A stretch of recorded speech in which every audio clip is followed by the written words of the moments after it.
Meus amigos, vamos abordar, a partir deste momento, um tema que eu considero crucial, no sentido de solucionar os problemas que a humanidade enfrenta em todos os seus níveis.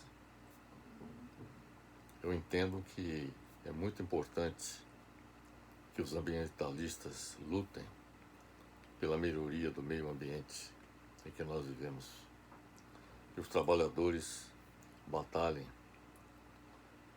por melhorias das condições de trabalho e de salário, que a sociedade, de modo geral, lute pela melhoria das condições sociais de toda a população. Eu considero também muito importante que os homossexuais, as mulheres, os indígenas, todos batalhem, lutem pela melhoria das suas condições de vida.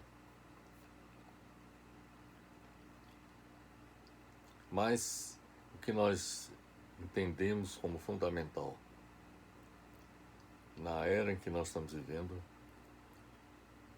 a luta pela construção de uma nova sociedade, em substituição ao capitalismo moribundo com o qual nós convivemos neste momento. Aliás, a humanidade convive com o capitalismo desde o século XII.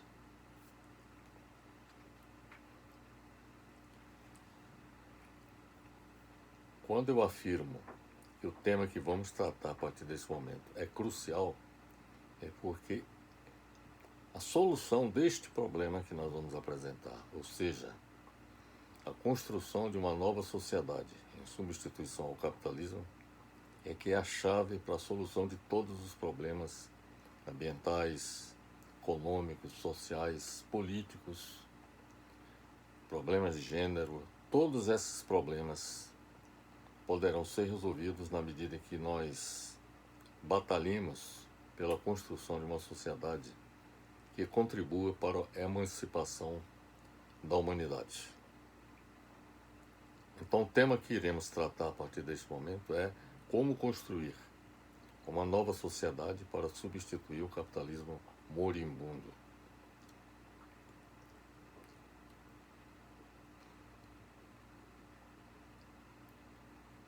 A construção de uma nova sociedade se torna uma necessidade imperiosa, não apenas pelos problemas insolúveis e gigantescos de natureza política, econômica, social e ambiental provocados pelo capitalismo, mas também diante da perspectiva deste sistema, ou seja, do capitalismo, chegar ao fim em meados do século XXI, quando a taxa de lucro do sistema globalmente alcançará um valor zero, da mesma forma que a taxa de crescimento do produto mundial alcançará um valor zero em meados do século XXI. Ou seja, a partir de meados do século XXI, o sistema capitalista mundial operará com taxas de lucro negativas. Isso significa dizer que o sistema se tornou inviável. Não há como manter um sistema que opere com lucratividade. O capitalismo não tem condições de operar com lucratividade negativa. Esta constatação de que o sistema chegará ao fim em meados do século XXI, e esta constatação está exposta neste livro de nossa autoria, Como Inventar o Futuro para Mudar o Mundo, que foi publicado em 2019 pela editora CRV de Curitiba. Este livro consta de 5 capítulos. Além da introdução, no capítulo 2, nós tratamos do previsível fim do capitalismo como sistema econômico dominante no século XXI. Foi neste capítulo que nós demonstramos que a taxa de lucro e a taxa de crescimento do produto mundial bruto do sistema capitalista mundial alcançarão o valor zero entre 2057 e 2059. Um outro capítulo que nós dedicamos nesse livro foi a degradação ambiental do planeta Terra no século XXI. Nós fizemos um balanço da devastação ambiental provocada pelo capitalismo sobre o planeta Terra. E um dos problemas ambientais gerados pelo capitalismo foi a mudança climática, que está já produzindo suas consequências no momento atual em todo o mundo. O capítulo subsequente, além do previsível fim do capitalismo como sistema econômico dominante no século XXI, foi o capítulo 2. O capítulo 3, a degradação ambiental do planeta Terra no século XXI. E o capítulo 4, a escalada dos conflitos internacionais no século XXI. Neste capítulo da escalada dos conflitos, nós destacamos que o sistema capitalista contribuiu para a ocorrência de 2 grandes guerras mundiais, a Primeira e a Segunda Guerra Mundial, das quais resultaram em quase 200 milhões de mortos em todo o planeta, envolvendo combatentes como também a população civil. E no último capítulo, Como Inventar o Futuro para Mudar o Mundo, nós apresentamos nossa proposta do que fazer para que o futuro seja diferente na realidade que nós estamos vivenciando com o sistema capitalista mundial.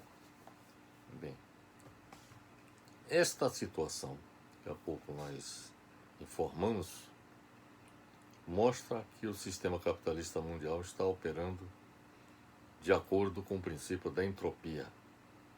A entropia é uma concepção da física para fenômenos físicos da termodinâmica e que, aplicada ao capitalismo, está bastante conforme a esse conceito. Porque a entropia em física ressalta a tendência de determinados sistemas físicos de evoluir para a crescente desordem e autodestruição. Este é o quadro que nós estamos vivenciando com o sistema capitalista. E na medida que o tempo passa, ele se torna autodestrutivo e também apresenta uma tendência de gerar desordem, caos. Por exemplo, a economia caótica, o meio ambiente é caótico, as relações internacionais são caóticas. Então é um sistema que gera desordem e também provoca autodestruição dele próprio, do próprio sistema. Então ele está evoluindo rumo ao seu fim em meados do século XXI. De modo que, por conta deste fato, e também por conta dos problemas insolúveis e gigantescos de natureza política, econômica e social que o capitalismo tem proporcionado ao longo da história, é que nós entendemos que se impõe a necessidade de implantar no mundo uma nova sociedade diametralmente oposta ao capitalismo, ou seja, o socialismo, que é um modelo de sociedade que vem sendo defendida e perseguida pela humanidade desde o século XVIII. Mas para apresentar a proposta de socialismo, eu entendo que o socialismo que nós devemos defender não é o mesmo socialismo que foi implantado na União Soviética, por exemplo, ou que foi implantado na China ou em Cuba. O socialismo que nós estamos defendendo é um socialismo diferente, um socialismo do futuro. Mas antes de fazer essa proposta do socialismo do futuro, que eu defendo, que não tem nada a ver com o que foi implantado no mundo desde a Revolução Soviética de 1917, estou defendendo um novo modelo de socialismo em novas bases e observem bem, radicalmente democrático. Mas antes de propor esse novo modelo de sociedades, eu vou justificar por que não vamos propor que a experiência soviética e outras propostas de socialismo que surgiram ao longo da história, elas sejam implementadas. Porque todas elas fracassaram. E é isso que eu vou demonstrar. Bem, para apresentar a proposta de socialismo, como eu falei, analisamos 3 propostas de revolução socialista e de construção do socialismo que ocorreram ao longo da história da humanidade, que vamos descrever agora. A primeira experiência, a primeira proposta, foi a construção do socialismo com o uso da violência revolucionária baseada nas concepções de Marx e Engels. São 2 filósofos alemães. E foi esse modelo proposto por Marx e Engels e foi levado avante na União Soviética, na China, em Cuba, em todos os países socialistas do leste europeu.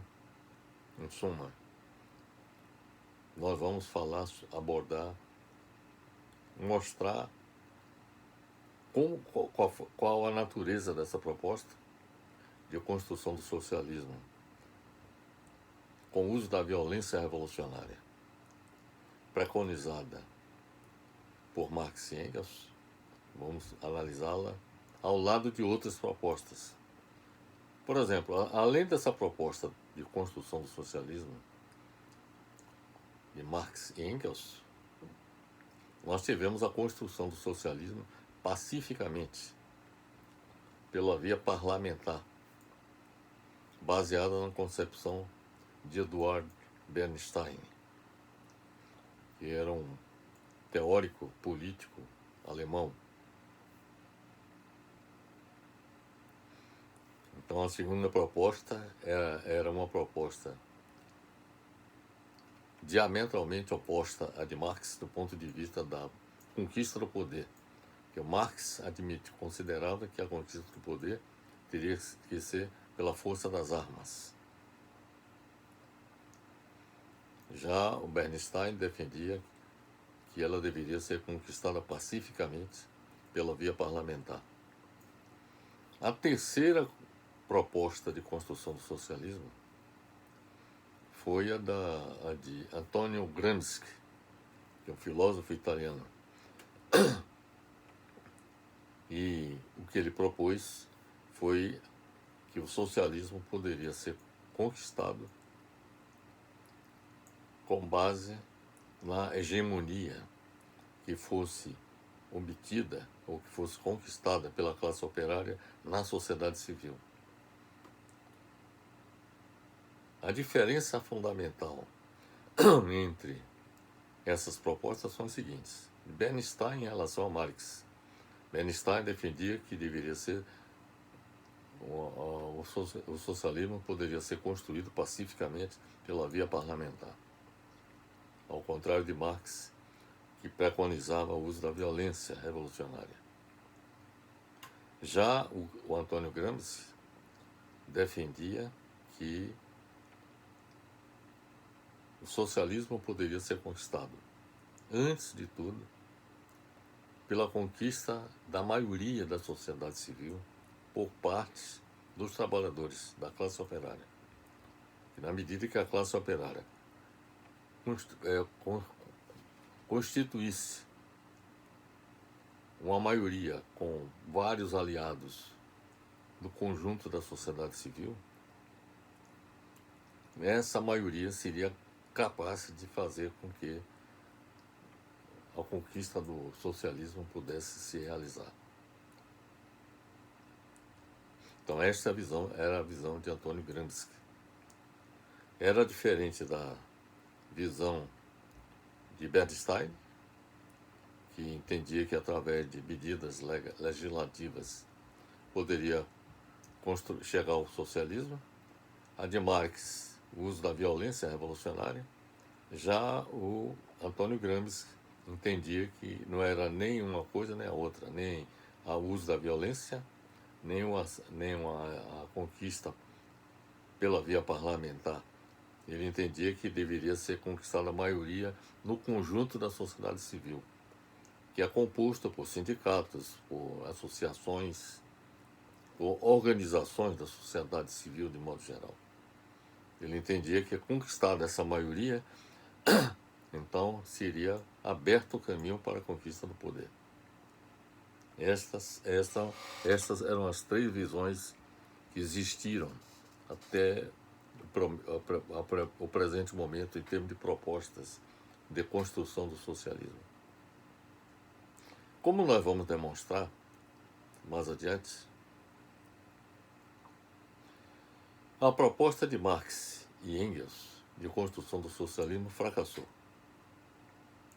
porque não cumpriu sua promessa histórica de transformar o mundo depois do sucesso retumbante das revoluções socialistas na União Soviética e em outros países, como a China, Cuba, etc. Quer dizer, a promessa de transformar o mundo para melhor, isso não se realizou. E uma prova disso é que o sistema socialista do leste europeu se socialou, a União Soviética desapareceu como sociedade socialista, a China abandonou o socialismo e aderiu ao capitalismo de Estado, Cuba também fez concessões ao capitalismo, ou em outras palavras, o socialismo, o modelo socialista não vingou com base no modelo de Marx e Engels de conquista do poder. A proposta de Eduard Bernstein de construção do socialismo também fracassou, porque nós constatamos ser impossível realizar uma revolução socialista pacificamente pela via parlamentar. Haja vista que os partidos burgueses sempre constituem maioria em todos os parlamentos do mundo. Fato este que impede que haja decisões que comprometam os interesses dos capitalistas. E uma prova disso é que em todos os parlamentos do mundo houve alguns avanços, algumas concessões que foram realizadas pelos capitalistas, mas, na essência, o sistema continuou, digamos assim, dominante, o sistema capitalista dominante. O socialismo não avançou. E o que é mais grave, é que, por exemplo, nas condições atuais do sistema capitalista mundial, de globalização neoliberal, o que nós constatamos é que os ganhos que os trabalhadores, de modo geral, tinham obtido em todo o mundo, estão sendo, digamos assim, desfeitos. Os parlamentos de vários países do mundo estão, digamos assim, fazendo com que vários benefícios sociais sejam abandonados ou sejam desfeitos, como é o caso, por exemplo, do Brasil, com os governos Michel Temer e Jair Bolsonaro.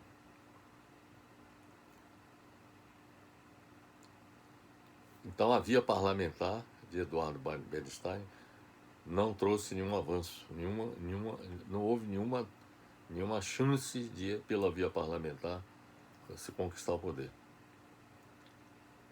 Houve tentativas, por exemplo, só para exemplificar, no caso, por exemplo, do Chile, com Salvador Allende, quando o presidente Salvador Allende galgou o poder e tentou promover avanços em direção ao socialismo, mas terminou sendo derrubado por um golpe de Estado em 1973. E todos os governantes que tentaram promover avanços sociais em todo o mundo foram apeados do poder. No Brasil, nós tivemos o caso de João Goulart, em 1964, que propunha uma série de medidas que não eram propriamente socialistas, mas representavam avanços sociais importantes. E que isso daí, além de medidas sociais e medidas econômicas que afetavam os interesses do capital, sobretudo do capital estrangeiro, e diante disso foi derrubado em 1964.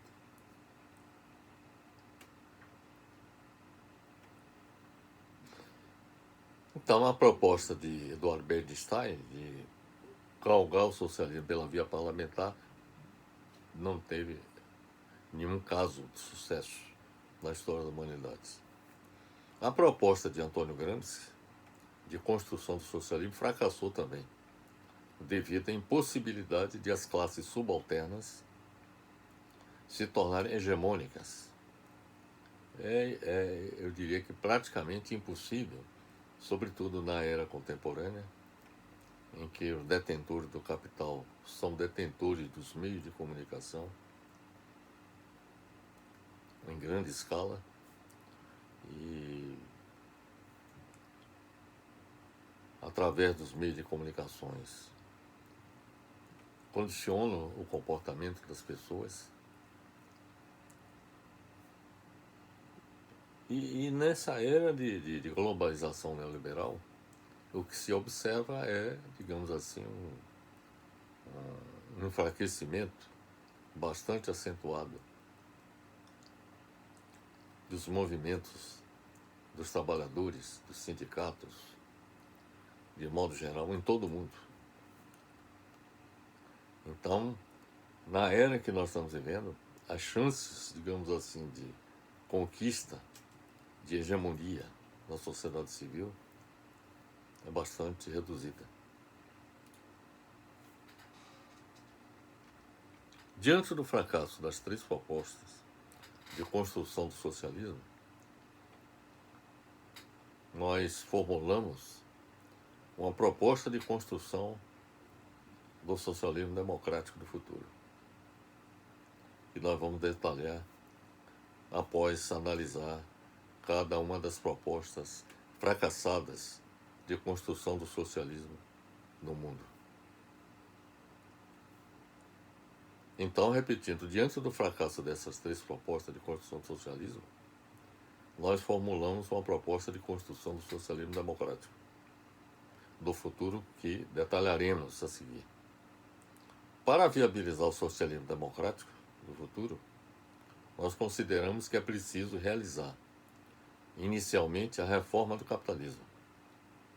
Eu entendo que, para avançar em direção ao socialismo do futuro, socialismo democrático do futuro, é importante reformar o capitalismo com a construção do estado de bem-estar social, como aquele construído nos países escandinavos, que, sendo um híbrido dos sistemas capitalista e socialista, prepararia o terreno para a edificação do socialismo democrático no futuro, sem os entraves relacionados com as propostas de Marx e Engels, de Bernstein e de Gramsci.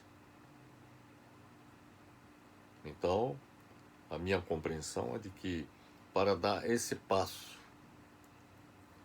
em direção ao futuro, do socialismo do futuro, é importante que haja uma transição em que ainda haveria uma convivência entre o socialismo e o capitalismo, mas nos moldes dos países escandinavos. Por que nós colocamos os países escandinavos como nosso referencial? Simplesmente porque os países escandinavos são considerados os países mais bem governados do mundo. Porque lá existe um tripé em termos de governança, em que, de um lado, tem os detentores do capital, de outro lado tem a sociedade civil, e tem como mediador, compatibilizador dos interesses tanto dos detentores do capital quanto dos trabalhadores, o governo. E esse governo é um governo que tem elevadas preocupações sociais e também econômicas. Então procura promover o desenvolvimento econômico, mas também o desenvolvimento social. E além de promover o desenvolvimento econômico e social, também promove o desenvolvimento ambiental, quer dizer, o meio ambiente da Escandinávia é tratada também com a mais elevada responsabilidade, com bastante seriedade. Então tem um governo que tem esse papel, ele atua, ele não é um governo como é característico dos países capitalistas. É um governo que está a serviço dos interesses do capital. Eventualmente, por pressão da sociedade civil e particularmente dos trabalhadores, são governos que fazem concessões. Mas na Escandinávia existe, digamos assim, um esforço no sentido de fazer com que haja um equilíbrio entre os interesses do capital e os interesses da sociedade civil.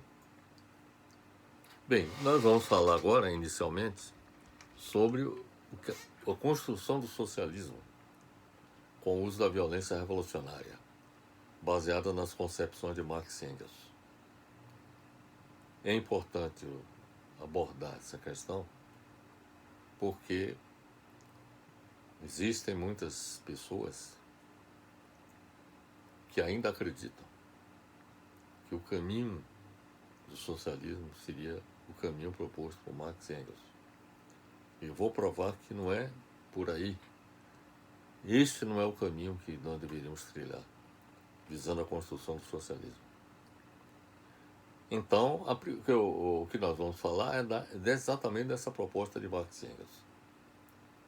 O socialismo foi concebido por Marx e Engels,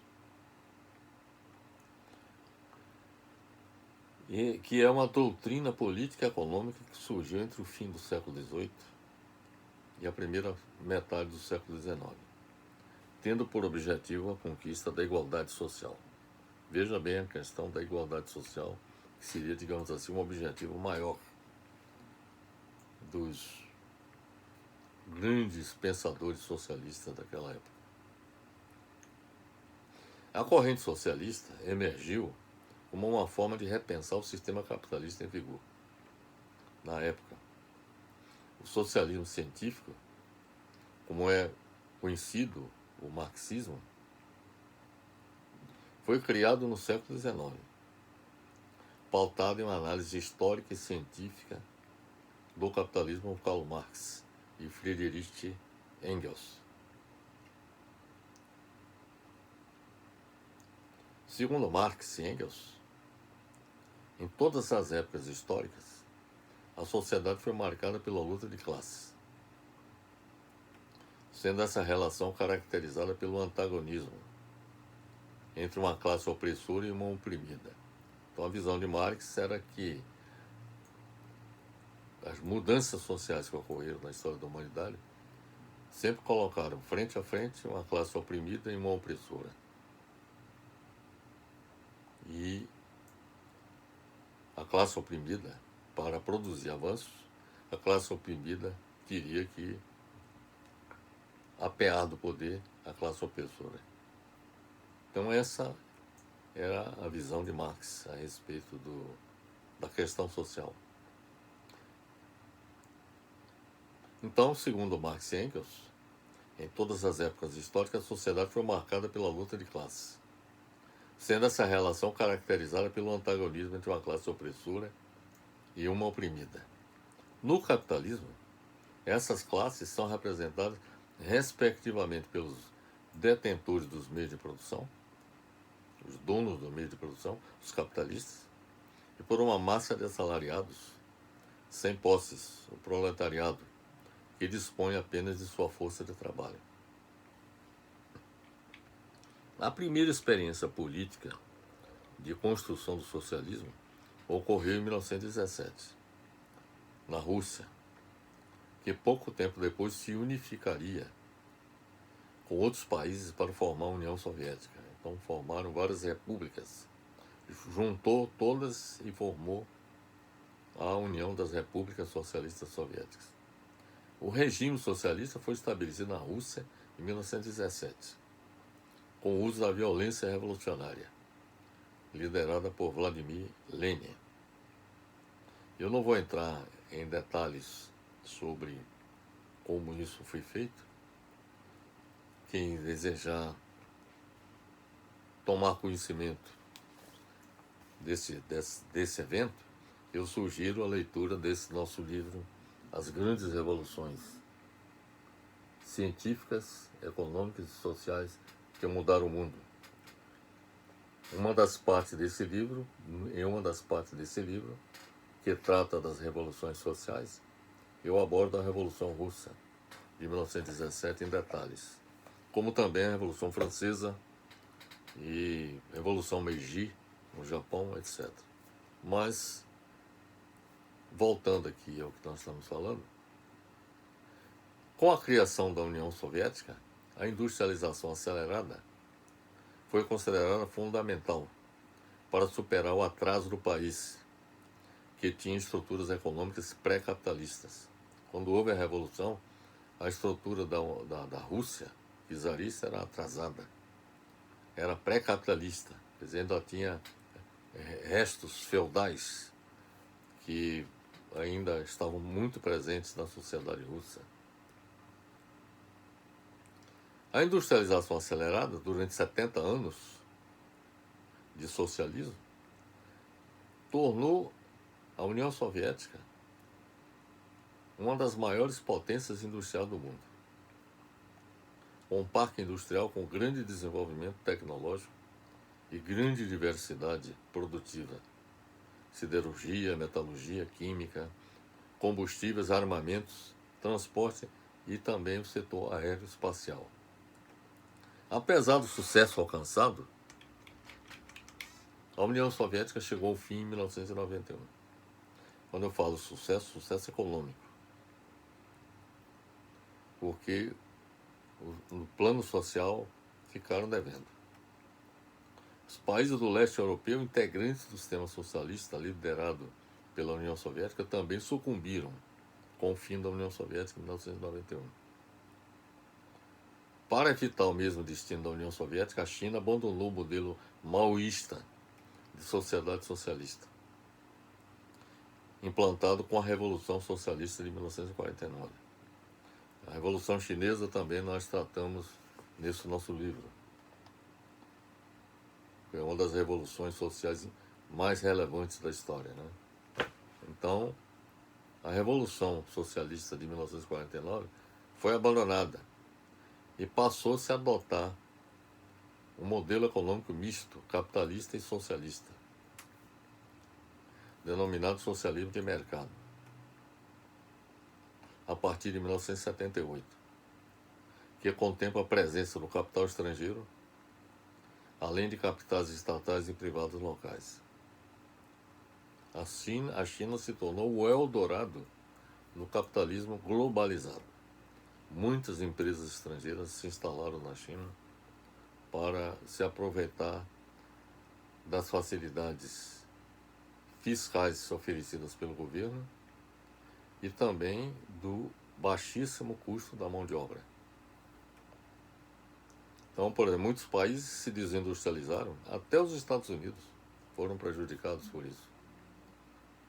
Detroit, por exemplo, que era uma espécie de São Bernardo dos Estados Unidos, como é o caso aqui no Brasil, São Bernardo do Campo, como um centro de produção da indústria automobilística, era o caso de Detroit. Detroit se tornou uma cidade fantasma. Várias indústrias foram para a China. Mas isso aconteceu porque a China abandonou o modelo socialista. Ele passou a admitir a presença do capitalismo no seu território. Então o socialismo se transformou em capitalismo de Estado na China. O socialismo fracassou ao longo da sua história na promoção do progresso econômico e político, apesar dos avanços sociais alcançados. De qualquer maneira, houve avanços sociais. Isso é inegável. Os partidos marxistas fracassaram no atendimento das demandas dos trabalhadores, ao levar a população em geral à desilusão com esses partidos, que tiveram sua oportunidade histórica de, adotando uma estratégia de 2 etapas para transformar o mundo, tomar o poder do Estado, depois transformá-lo, não tinham cumprido sua promessa histórica. O fracasso na construção do socialismo na União Soviética se deve também à adoção de uma ditadura. Este é um aspecto também que foi determinante da queda do sistema. O que o Marx preconizava que, após a tomada do poder, deveria ser implantada a ditadura do proletariado. Mas só que a ditadura do proletariado foi abandonada na Rússia. E na prática se transformou numa ditadura do Partido Comunista. E que também se transformou mais tarde, na União Soviética, numa ditadura pessoal de Stalin. Então isso, inclusive, foi denunciado e reconhecido, inclusive pelo sucessor de Stalin, Khrushchev, que denunciou os crimes que o Stalin praticou na União Soviética, inclusive mandando assassinar vários opositores.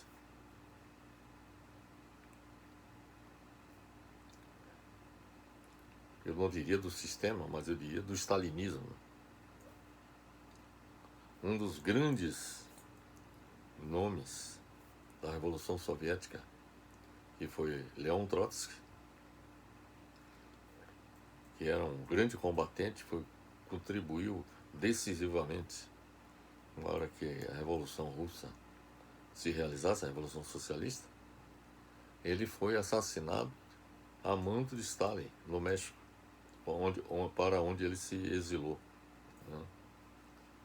Então, houve uma ditadura e também um regime de terror, que perdurou durante cerca de 70 anos e foi justificado inicialmente pela necessidade de defender o sistema socialista da reação contra-revolucionária interna e de ataques externos durante e após a Primeira Guerra Mundial. A Primeira Guerra Mundial foi 14 a 18. A Revolução Russa foi em 1917. Então, depois da Primeira Guerra Mundial, então havia ameaça de invasão da União Soviética como parte de potências, das grandes potências na época. Então, se justificava a ditadura para poder controlar a situação no país, né? Então, posteriormente também, a ditadura foi justificada para defender o país da agressão da Alemanha nazista durante a Segunda Guerra Mundial e de reconstrução do país após esta guerra. A justificativa da ditadura ainda para... Então a ditadura durou 70 anos, né? E finalmente para enfrentar as potências ocidentais e os Estados Unidos durante a Guerra Fria. Então a adoção de ditadura dos países onde foi implantado o socialismo fez com que ele deixasse de atender a demanda por liberdades que todo ser humano aspira a gozar. Não há nenhum ser humano que goste de viver sob o império de uma ditadura. Este fato foi responsável por transformar, veja bem para esse aspecto importante, a mobilização popular em defesa do socialismo, existente nos primeiros tempos do regime soviético, em desmobilização, durante dezenas de anos, que só foi retomada na guerra patriótica contra o nazismo. Só aí foi que houve uma... Porque, no caso, aí já era uma questão de luta pela sobrevivência. E todos tinham que se unir contra o inimigo comum. Mas após a Segunda Guerra Mundial, houve nova desmobilização que se acentuou nos últimos dias do socialismo na União Soviética na década de 90, quando os operários e o povo em geral demonstraram não estarem felizes. A insatisfação dos operários foi tão grande que afetou a produtividade do trabalho e resultou em produtos industrializados de qualidade inferior. Isto criou um clima de apatia, mau humor, indiferença e até mesmo de desespero. Tudo isto explica porque o socialismo desapareceu na União Soviética e nos países do leste europeu, sem que o povo lutasse pela sua manutenção e, ao contrário, desejasse o seu fim. Eu próprio me surpreendi na época que o socialismo tivesse desmoronado sem que o povo lutasse pela sua permanência. Muito pelo contrário, o povo saiu às ruas para aplaudir as forças políticas que se opunham ao sistema dominante. Pode-se afirmar que o fracasso da construção do socialismo se deve fundamentalmente ao fato de ter buscado a conquista da igualdade social, que não basta a igualdade social para que as pessoas se sintam felizes. Mas só que buscaram a conquista da igualdade social sem alcançá-la. Nem isso foi possível, porque a igualdade social não foi alcançada na verdadeira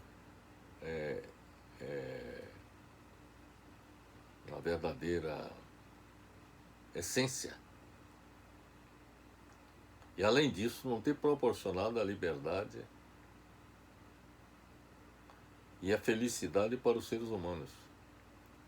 Quer dizer, além de não ter havido a conquista da igualdade na sua essencialidade, não proporcionou a liberdade e a felicidade para os seres humanos, que só poderiam ser obtidas na medida em que o lema liberdade, igualdade e fraternidade, herança do iluminismo no final do século XVII, enfocado pela primeira vez durante a Revolução Francesa, fosse colocado em prática. Isso não foi colocado em prática.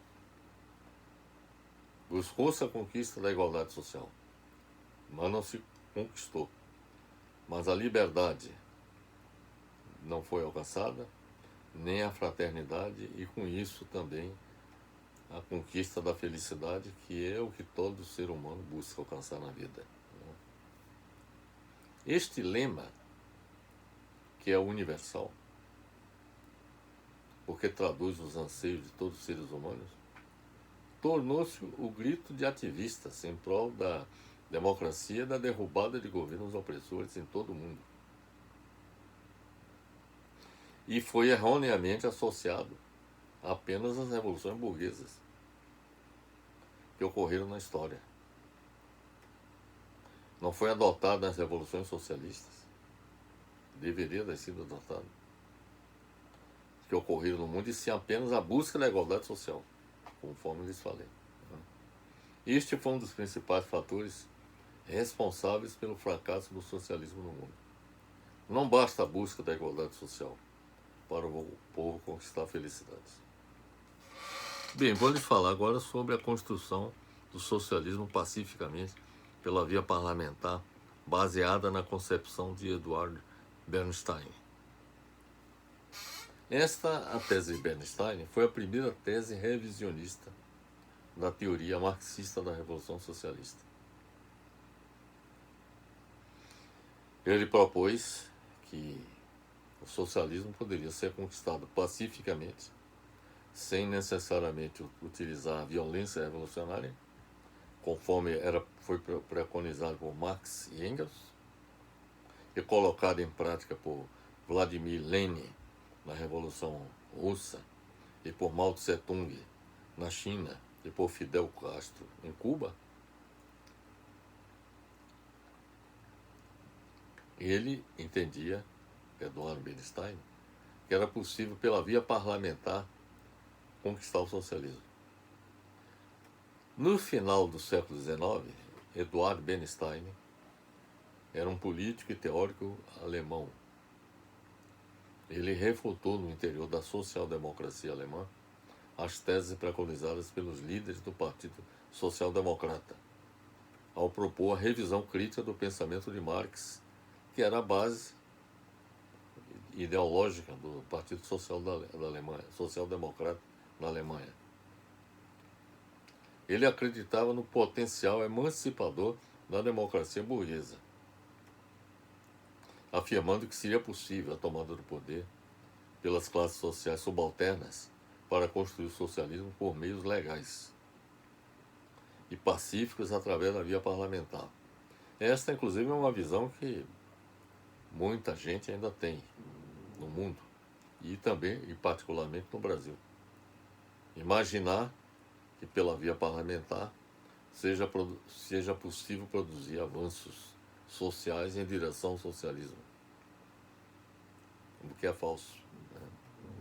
Bernstein sustentava a adoção de uma postura política conciliatória e a mitigação da luta de classes preconizada por Marx. Ele não apoiava a luta de classes. As teses de Bernstein representam o primeiro grande esforço teórico para apresentar uma elaboração em defesa das reformas do capitalismo como caminho para o socialismo, e não através da violência revolucionária propostas por Karl Marx. Para Bernstein, o caminho para o socialismo passava pela democracia e pela implementação gradual de reformas do capitalismo. Em certa medida, foi isso que os reformistas escandinavos fizeram na década de 30 do século XX. Em certa medida, foram inspirados pelo pensamento de Eduard Bernstein.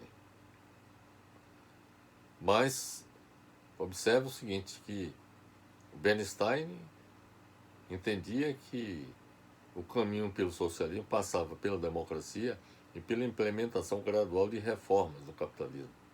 Não era só através de legislações. Eu entendia que era necessário realizar reformas.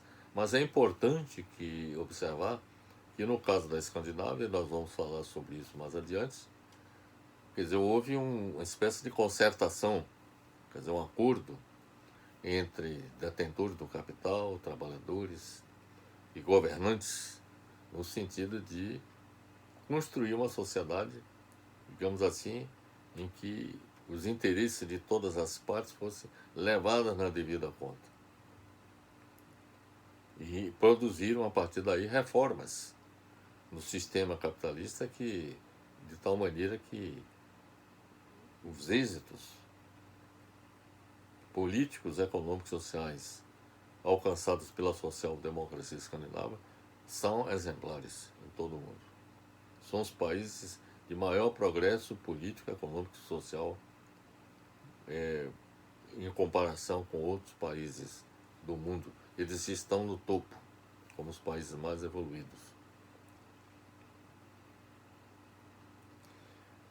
No entendimento de Bernstein, bastaria ao Partido Operário, essa era a visão dele, triunfar nas eleições, conquistar a maioria parlamentar e, com isso, realizar a Revolução Socialista. Essa era a visão dele. O surgimento da corrente revisionista de Bernstein deu início à primeira grande crise do marxismo, introduzindo uma nova tendência de oposição à concepção dialética da história de Marx e Engels e de abandono de quaisquer pretensões revolucionárias. Foi ele que deu início ao caminho, digamos assim, da luta política, mais pela via parlamentar, pela conquista de reformas do capitalismo, do que realizar uma revolução social conforme preconizava Marx e Engels. Diferentemente de Marx, Bernstein admitia que o socialismo poderia ser alcançado através de meios pacíficos, com a reforma legislativa em sociedades democráticas, sem a necessidade de uma revolução. Bernstein admitiu que o socialismo substituiria o capitalismo mais tarde ou mais cedo por motivos morais, por seu sistema político mais justo e solidário. Ele criticava a ideia da existência de apenas duas classes sociais. Ele não entendia que era burguesia e proletariado como as classes que se confrontavam na sociedade. Ele admitia a existência de várias classes interligadas. Bernstein considerava que a luta pelo interesse nacional, esse é um outro ponto também importante, era superior à luta de classes defendida pelo marxismo. Quer dizer, ele entendia que a luta pelo interesse nacional, pelo progresso do país, era mais importante do que, pura e simplesmente, incentivar a luta de classes conforme era defendida pelo marxismo. Em alternativa às teses marxistas, Bernstein defendia a luta pela melhoria gradual e constante das condições de vida dos trabalhadores, oferecendo-lhes meios para ascender à classe média. Não admitia a necessidade de estatizações ou nacionalizações em massa de empresas privadas. Ele era contra a estatização, ou seja, era contra a socialização dos meios de produção. E recusava a via da violência revolucionária para atingir o socialismo, como aconteceu com as revoluções socialistas no século XX, como a russa, chinesa e cubana. As teses defendidas por Eduardo Bernstein eram, portanto, as de realizar a revolução socialista pacificamente com a reforma do capitalismo, pela via parlamentar, como já lhes falei, que não aconteceram em parte alguma do mundo. Está comprovado pelos fatos da história que muito dificilmente poderá haver uma revolução socialista pela via parlamentar. Porque todas as tentativas que existiram foram frustradas por golpes de Estado, conforme lhes falei, no caso do Chile, com Salvador Allende, eu diria que é bastante exemplar esse caso. As cadeiras do parlamento são ocupadas pela imensa maioria da classe econômica dominante. Esse aqui é um fato concreto que não se pode deixar de considerar. No máximo, o que se pode obter nesses parlamentos são algumas concessões que, em essência, não comprometam os interesses dos capitalistas. Na democracia parlamentar não existe oposição ao status quo, pois os partidos políticos dominantes estão de acordo sobre o essencial, que é a conservação da atual sociedade capitalista. Não existem partidos políticos susceptíveis de chegar ao poder, que duvidem do dogma do mercado. Essa é que é a realidade. A forma representativa e parlamentar, que usurpa o nome de democracia, limita o poder dos cidadãos pelo simples direito ao voto, ou seja, nada, praticamente. Então, essas são as ideias relacionadas, associadas à visão de Eduardo Bernstein e o caminho pacífico para o socialismo, que, conforme nós mostramos, não tem viabilidade. A terceira concepção é a de Antônio Gramsci, de construção do socialismo, que ele defendia que seria possível com a conquista da hegemonia pela classe operária na sociedade civil. Essa foi a segunda tese revisionista da teoria marxista da Revolução Social. E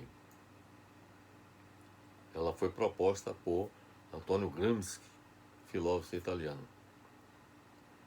Gramsci considerava que o poder das classes dominantes sobre o proletariado e as demais classes subalternas no capitalismo não reside apenas no controle dos aparelhos repressivos do Estado. Este poder é garantido principalmente pela hegemonia cultural que as classes dominantes exercem sobre as classes subalternas. Ele dizia o seguinte: não é a repressão, é a utilização dos instrumentos, digamos assim, culturais. Ele chama de hegemonia cultural, que as classes dominantes exercem sobre as subalternas, como, por exemplo, o sistema educacional, a escola. O outro são as instituições religiosas, as igrejas das diversas denominações, sejam católica ou evangélica, no caso do Brasil, né? Mas em outras partes do mundo tem outras religiões que atuam fortemente na sociedade. E além do sistema educacional, ou seja, da escola e das igrejas, tem os meios de comunicação, todos eles controlados pelas classes dominantes. Então, segundo Gramsci, usando esse controle, as classes dominantes educam, isto é, domam as classes subalternas, para que estas vivam submissas a seus interesses, como algo natural e conveniente, inibindo assim sua ação revolucionária. É assim que se forma um bloco hegemônico. Quer dizer, quando o Gramsci fala em bloco hegemônico, são as classes dominantes. Quer dizer, são todas as classes que em torno da burguesia, né, que é a classe que efetivamente exerce o poder, ela congrega em torno delas todas as classes detentoras dos meios de produção e incorpora também a classe média, certo? E ao incorpora a classe média, graças à ação da escola, graças à ação da igreja, graças à ação dos meios de comunicação. De modo que com isso eles formam um bloco hegemônico, que incorpora as classes sociais em torno de um projeto de sociedade que atende os interesses dos detentores do capital. Quer dizer, em outras palavras, para exercer o poder, as classes dominantes utilizam desses instrumentos. Só fazem uso do aparelho de repressão quando é absolutamente necessário e quando existe ameaça concreta de que os de baixo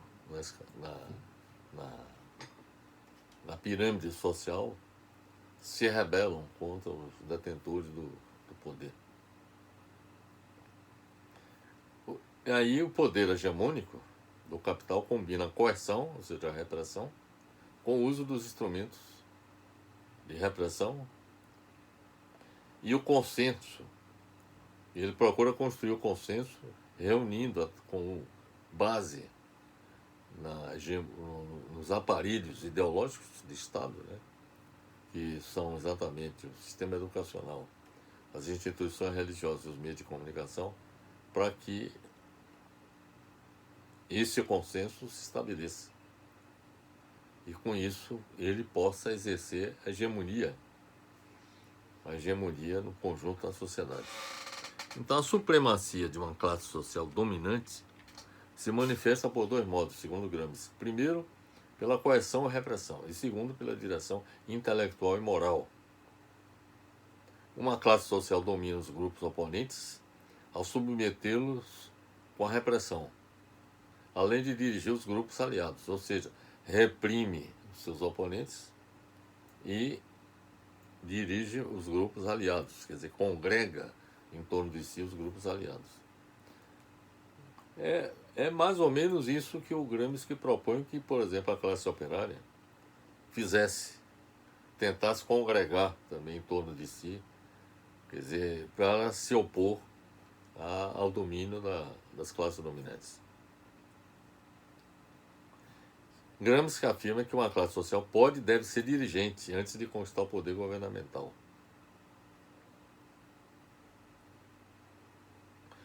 E disse que esta é uma das condições principais para a própria conquista do poder.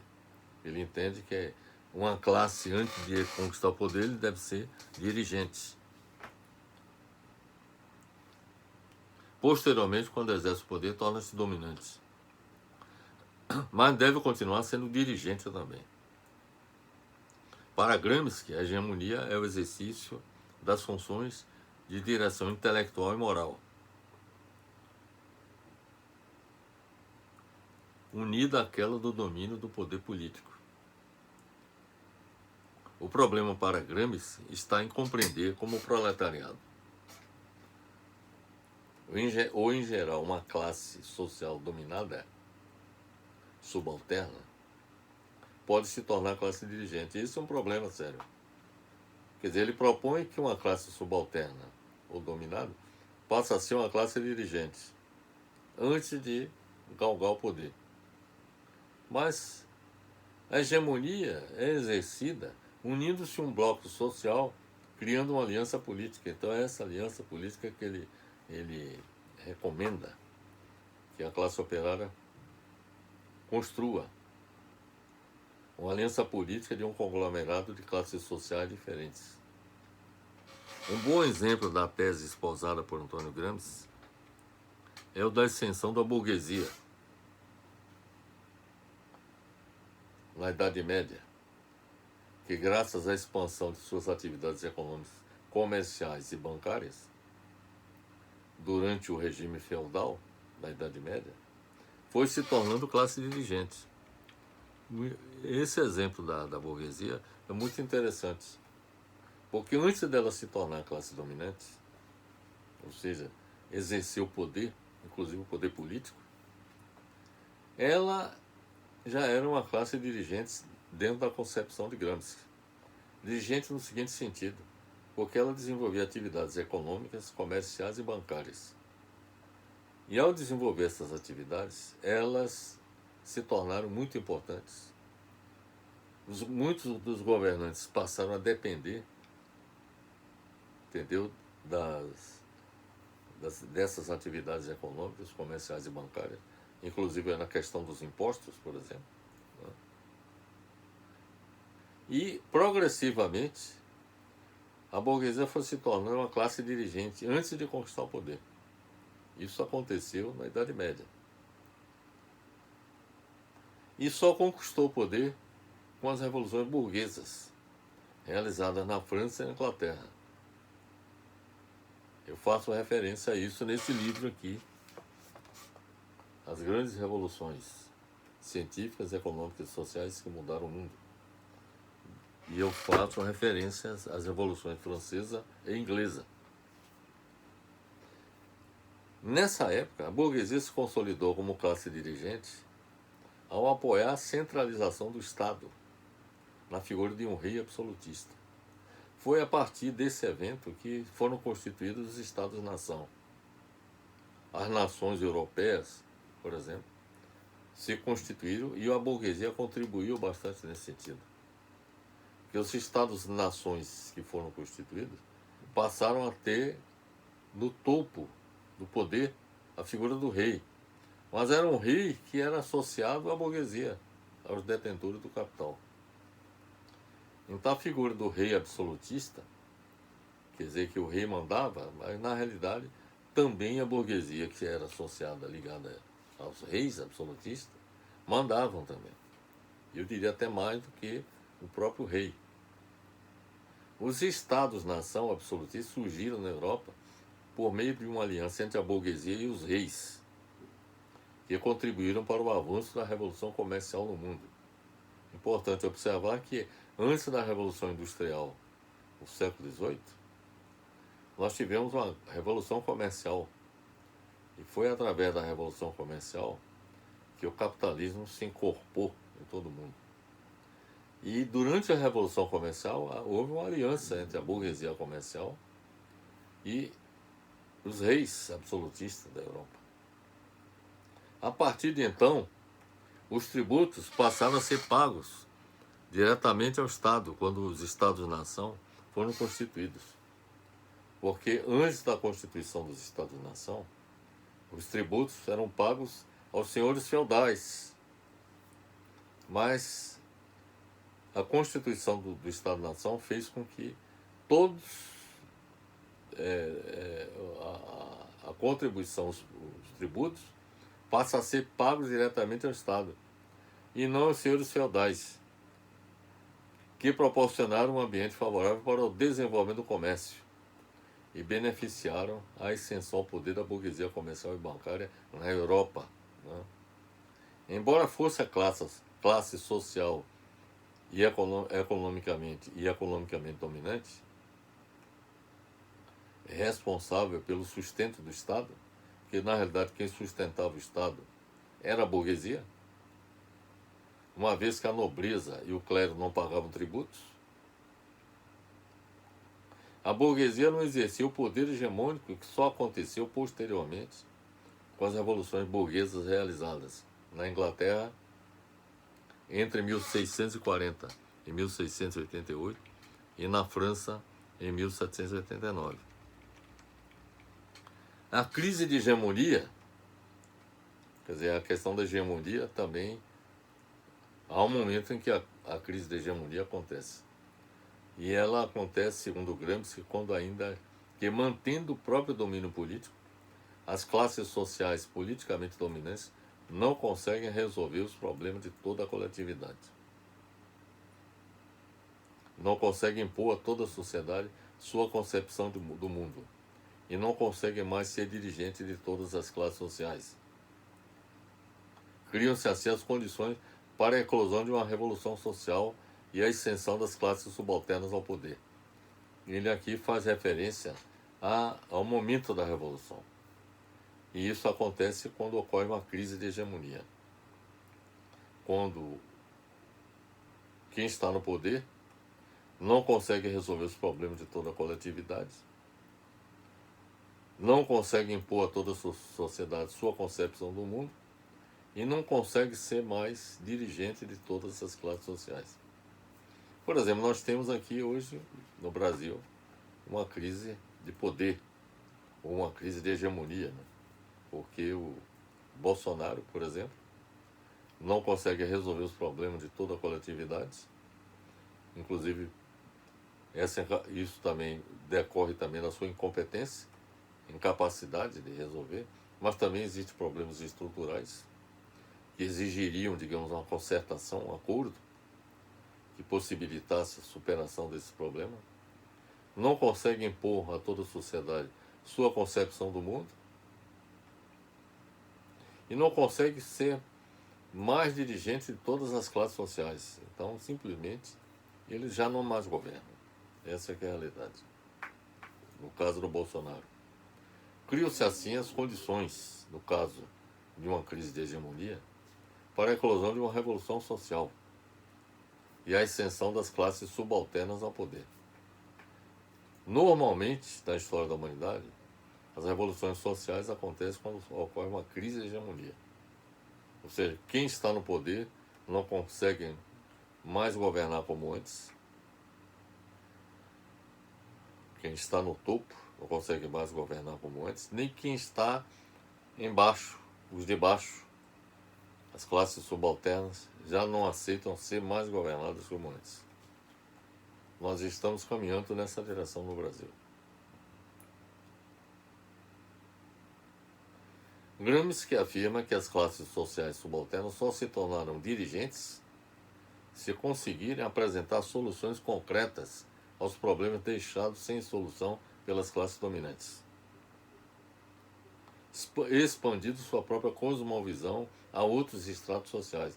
Ele coloca a necessidade de que, por exemplo, a classe operária apresente soluções para os problemas deixados sem solução pelas classes dominantes, expanda sua visão para outros estratos sociais, para outras classes sociais, para formar uma hegemonia própria, né?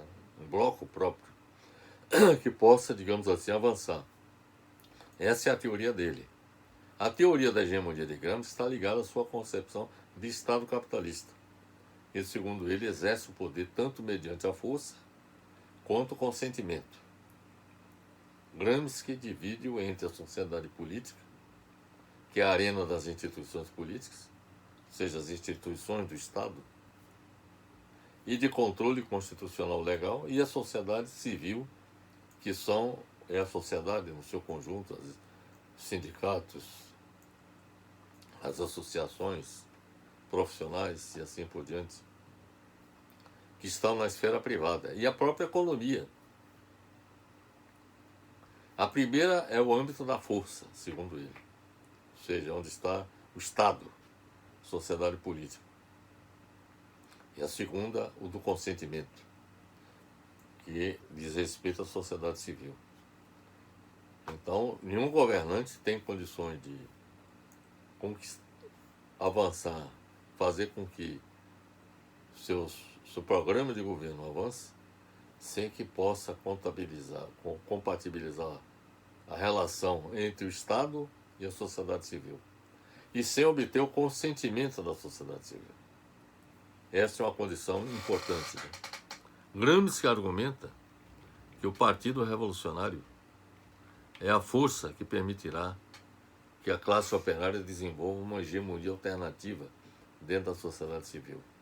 Ele entendia que um partido, que no caso era o Partido Comunista, que seria o Partido Revolucionário, é a força que permitirá que a classe operária desenvolva uma hegemonia alternativa dentro da sociedade civil.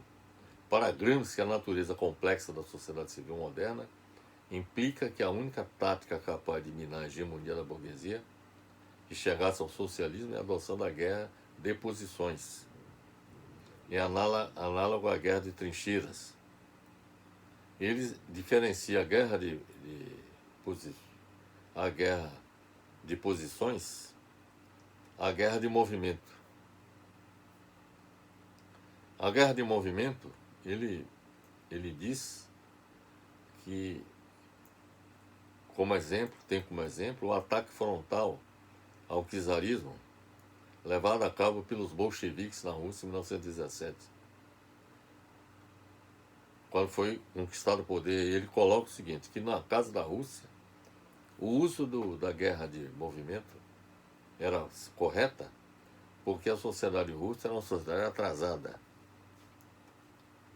Isso seria aplicável ao Oriente, enquanto que no caso do Ocidente, que ele entendia que era uma sociedade mais desenvolvida porque a sociedade civil era mais encorpada. Tinha sindicatos, tinha associações, o povo se envolvia, participava do processo. Diferentemente, por exemplo, do Oriente, na Rússia, em que a sociedade civil praticamente não existia. Ele até considerava a sociedade civil no Oriente como sociedade civil era primitiva e gelatinosa, ou seja, não tinha força, nenhuma capacidade de interferir no processo. No Ocidente, já ele achava o seguinte, que havia o Estado e uma robusta estrutura da sociedade civil. Então a existência da sociedade civil, no entendimento de Gramsci, no Ocidente, possibilitava que se adotasse a guerra de posições e não a guerra de movimento para a conquista do poder. Gramsci também apresentou um outro conceito muito importante, que é o chamado revolução passiva. Que ele entendia a revolução passiva como a possibilidade de uma classe social chegar ao poder sem romper o tecido social, mas sim adaptando-se a ele e modificando gradualmente. A observação que ele faz é o seguinte, que a Revolução Inglesa de 1640 pode ser enquadrada como revolução passiva na ascensão ao poder da burguesia na Inglaterra.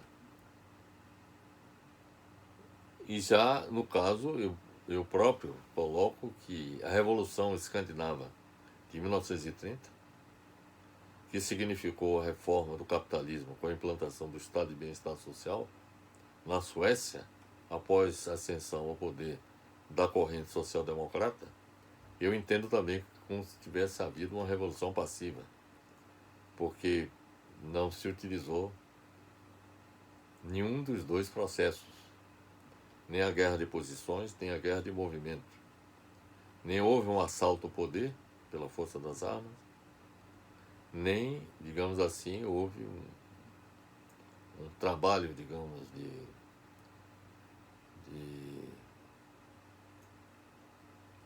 envolvimento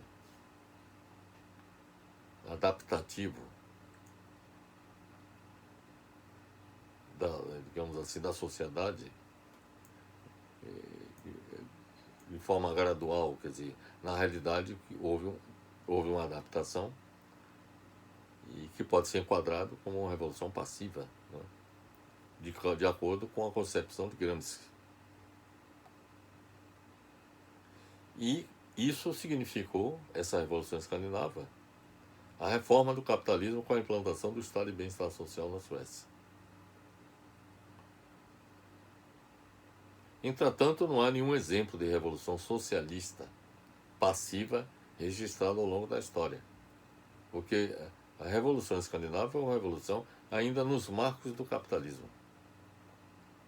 O que houve foi uma reforma do sistema, e não propriamente uma revolução.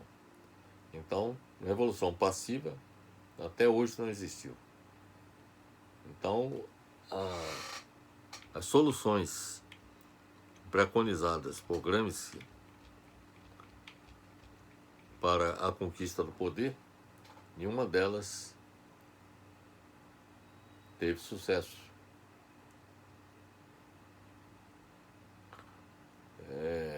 A construção do socialismo preconizada por Antônio Gramsci não foi realizada em nenhuma parte do mundo até o momento,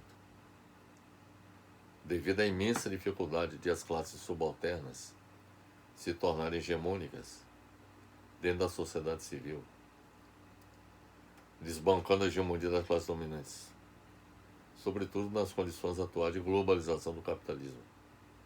Muito dificilmente se reproduziria nas condições atuais o que aconteceu com a ascensão da burguesia ao poder na Idade Média.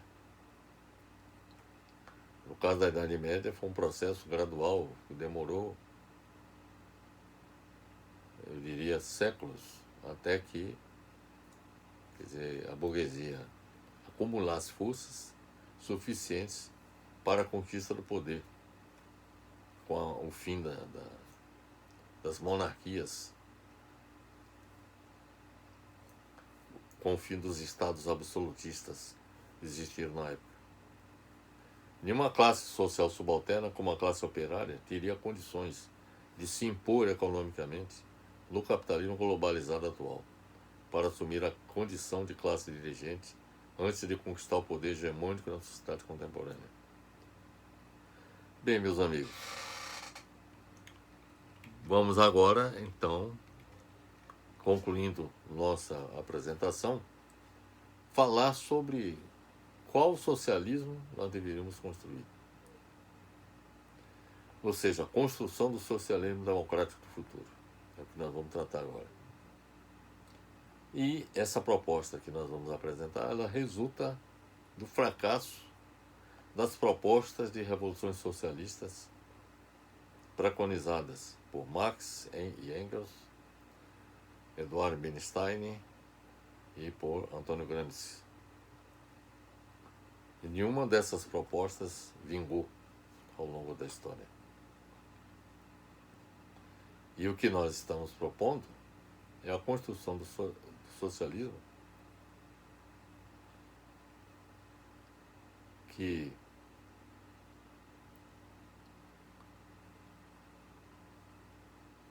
deverá acontecer. Terá que necessariamente acontecer diante da necessidade de eliminar os insolúveis e gigantescos problemas políticos, econômicos, sociais e ambientais que o capitalismo vem proporcionando ao longo da história. E, além disso, diante da perspectiva do fim do sistema capitalista mundial em meados do século XXI. Então, esses dois fatores são fundamentais para justificar a necessidade de construção de uma nova sociedade. O socialismo no futuro deveria ser radicalmente democrático, tendo como objetivo criar um ambiente de liberdade, igualdade e fraternidade entre os seres humanos para a conquista de sua felicidade, resgatando os ideais do iluminismo.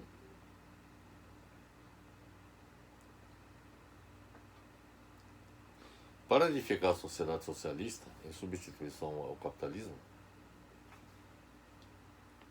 é preciso que haja uma transição, que pode ser a reforma do capitalismo com a construção do estado de bem-estar social, como construído nos países escandinavos, que sendo um híbrido entre o que existe de mais positivo nos sistemas capitalista e socialista, prepararia o terreno para a edificação do socialismo democrático no futuro. Seus entraves que inviabilizaram as propostas de Marx e Engels, de Bernstein e de Gramsci. Uma nova estratégia de construção de uma nova sociedade de transição que poderá conduzir ao socialismo no futuro deveria considerar a realização de mudanças políticas, econômicas e sociais como as ocorridas na Escandinávia, desde 1930 até o presente momento, que significou o abandono do modelo clássico de desenvolvimento capitalista, como praticado em todos os países do mundo na época, com a adoção de um modelo de sociedade que incorporou os aspectos positivos do capitalismo e do socialismo, se constituindo um sistema híbrido, que é o que foi implantado lá. Diferentemente das grandes revoluções sociais, como a americana de 1776, a francesa de 1789, a russa de 1917, a chinesa de 1949 e a cubana de 1959, que se realizaram com o uso da violência, a Revolução Escandinava foi realizada pacificamente, isto é, sem derramamento de sangue.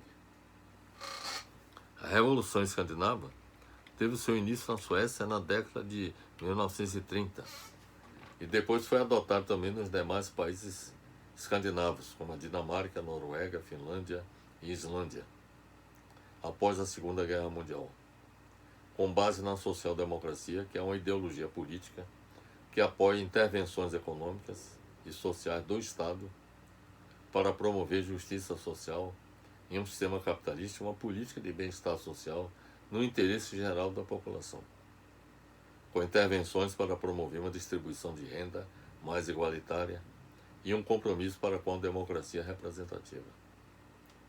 É o desdobramento da ideologia política surgida no fim do século XIX por partidários do marxismo, como Eduardo Bernstein, conforme já lhes falei, que acreditavam que a transição para uma sociedade socialista deveria acontecer sem uma revolução violenta, mas sim por meio de uma gradual reforma social e econômica do sistema capitalista, a fim de torná-lo mais igualitário.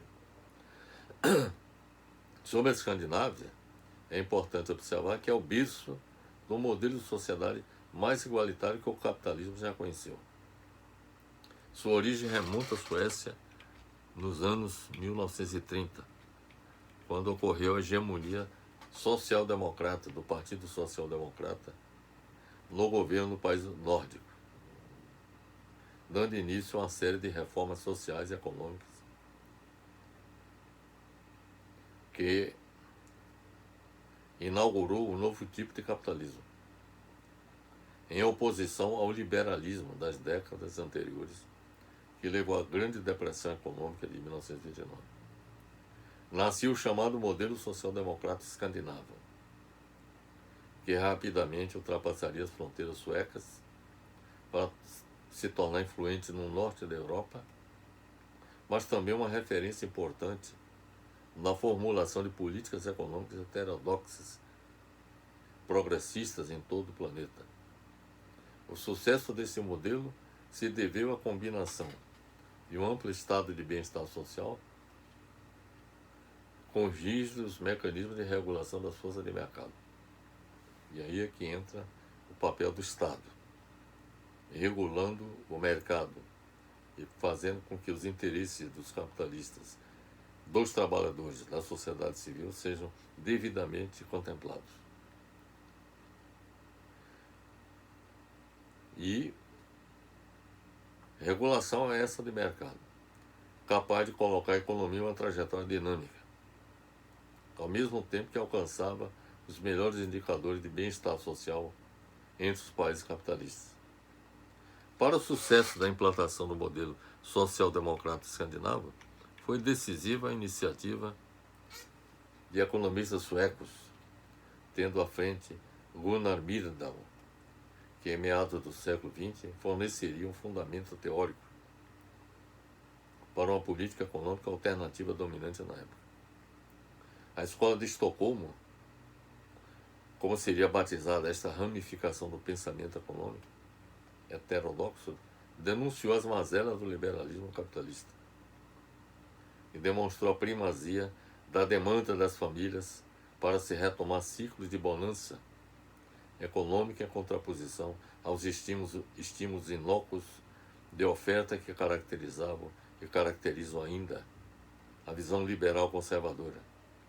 Hoje os escandinavos mais uma vez alertam o mundo que liberar as forças de mercado, como aconteceu, por exemplo, a partir da década de 90, com a adoção do neoliberalismo em escala planetária, equivale a abrir uma verdadeira caixa de Pandora catastrófica.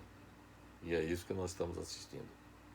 O estado de bem-estar social consiste em um modo de organização econômica, política e social, no qual o Estado atua como organizador da economia e agente de promoção social. Veja bem o papel do Estado, organizador da economia e agente de promoção social. O Estado age no intuito de assegurar os interesses dos capitalistas, detentores dos meios de produção, e garantir a proteção e serviços públicos ao povo. E este é o papel fundamental do Estado nos países escandinavos. Em outras palavras, procura conciliar o interesse dos de cima, na pirâmide social, com os de baixo. O modelo nórdico escandinavo de social-democracia poderia ser melhor descrito como uma espécie de meio termo entre capitalismo e socialismo. Não é nem totalmente capitalista, nem totalmente socialista, sendo a tentativa de fundir os elementos mais desejáveis de ambos em um sistema híbrido. Em 2003, a revista The Economist declarou que os países nórdicos são provavelmente os mais bem governados do mundo. O relatório World Happiness Report 2020 da ONU, ou seja, o relatório de felicidade mundial, mostra que as nações mais felizes do mundo estão concentradas no norte da Europa, com a Noruega no topo da lista. Os países escandinavos estão no topo da lista, como os países mais felizes do mundo. Os nórdicos possuem a mais alta classificação no PIB real per capita, a maior expectativa de vida saudável, a maior liberdade de fazer escolhas na vida e maior generosidade. A social-democracia visa reformar o capitalismo democraticamente através da regulação estatal. Esse é que é o papel fundamental do Estado. Regulação estatal. Reformar o capitalismo através da regulação estatal e da criação de programas que diminuem ou eliminem as injustiças sociais inerentes ao capitalismo. Esta abordagem difere significativamente do socialismo tradicional, que tem como objetivo substituir o sistema capitalista inteiramente por um novo sistema econômico caracterizado pela propriedade coletiva dos meios de produção, sob a ditadura do proletariado, após a conquista do poder através da violência revolucionária. Esta abordagem difere também do pensamento de Eduard Bernstein, que preconiza a construção do socialismo com a reforma do capitalismo pela via parlamentar, e do pensamento de Antônio Gramsci, que preconiza a construção do socialismo com a conquista da hegemonia na sociedade civil, antes da conquista do poder pela classe operária. Através do estado de bem-estar social, que é uma teoria assistencialista, a social-democracia deve garantir, isso é o que ocorre na Escandinávia, deve garantir aos seus cidadãos condições mínimas de saúde, educação, justiça, moradia, renda e seguridade social. Muitos países adotaram em escalas diferentes e em momentos históricos diferentes políticas segundo esta teoria, tais como os países escandinavos, a Dinamarca, a Noruega, a Suécia e a Finlândia, mas também a França, Inglaterra e a Alemanha, entre outros. Em grande medida, o estado de bem-estar social foi muito bem sucedido em vários países, especialmente nos países escandinavos. O modelo escandinavo de desenvolvimento político, econômico e social deveria servir de referencial, como modelo de sociedade a ser perseguido por todos os povos do mundo, como transição para o socialismo democrático do futuro. Porque os países escandinavos são considerados mais bem governados do planeta, os que apresentam o maior progresso político, econômico e social, e têm os povos mais felizes do mundo. O socialismo democrático a ser implantado no futuro deve representar um passo à frente em relação ao estado de bem-estar social resultante da reforma do capitalismo com a social-democracia posta em prática na Escandinávia. E deve ocorrer quando em cada país a sociedade alcançar elevado nível de desenvolvimento político, econômico e social, e o lema liberdade, igualdade e fraternidade, herança do iluminismo, poderá se tornar a realidade do mundo. Estas são, portanto, meus amigos, as considerações que eu teria a fazer quanto a como construir uma nova sociedade para substituir o capitalismo moribundo. Eu creio que nós demonstramos que os caminhos preconizados por Marx, Engels, Bernstein e Antônio Gramsci são caminhos que não têm chances de produzir bons resultados do ponto de vista da construção de uma nova sociedade que leve em conta o lema do iluminismo que nós estamos aqui resgatando: liberdade, igualdade e fraternidade. Outra coisa que, na prática, nenhuma dessas propostas de Marx, Engels, de Bernstein e de Gramsci, nenhuma dessas propostas foi bem sucedida. Houve um fracasso na implementação do modelo de Marx e Engels, não se tornou, não foi possível implementar as duas outras, de modo que, diante do sucesso que representa a reforma do capitalismo nos países escandinavos, que, na minha modesta opinião, representaria um passo gigantesco que a humanidade poderia dar, visando a construção do socialismo no futuro. Eu creio, meus amigos, que se nós queremos resolver os problemas da nossa sociedade, da convivência entre os seres humanos, nós temos que perseguir esses objetivos, sem prejuízo das lutas específicas, econômicas, sociais e ambientais que possam ser levadas avante em cada país do mundo, e particularmente no Brasil. Mas o fato que eu queria deixar bem claro é que, sem a mudança de sociedade, sem a construção de uma nova sociedade em substituição ao capitalismo, nenhum dos problemas econômicos, sociais, ambientais e políticos que todos nós enfrentamos hoje, todo o planeta, serão resolvidos.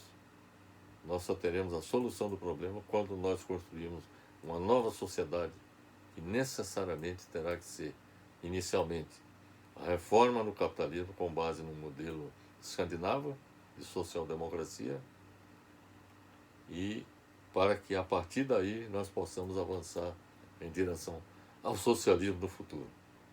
Estas são, meus amigos, as considerações que eu tenho que fazer. Espero que tenha sido esclarecedor na minha apresentação. Um grande abraço a todos.